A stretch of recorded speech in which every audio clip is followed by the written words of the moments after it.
नमस्कार, श्री स्वामी समर्थ। आज मी तुम्हाला दाखवणार आहे खानदेशी पद्धतीचे उडीद वडे। त्यासाठी तेल गरम करत ठेवले आहे।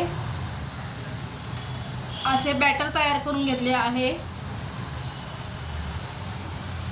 त्यात काय काय साहित्य टाकले ते मी सांगणार आहे।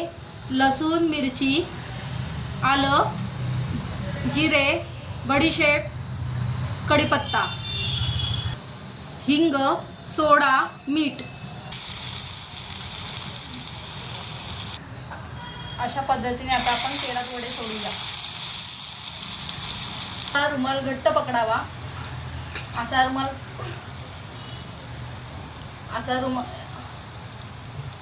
रुमाल वाटीला असा घट्ट पकडून त्यावर पाणी लावून वडे थापून घ्यावे।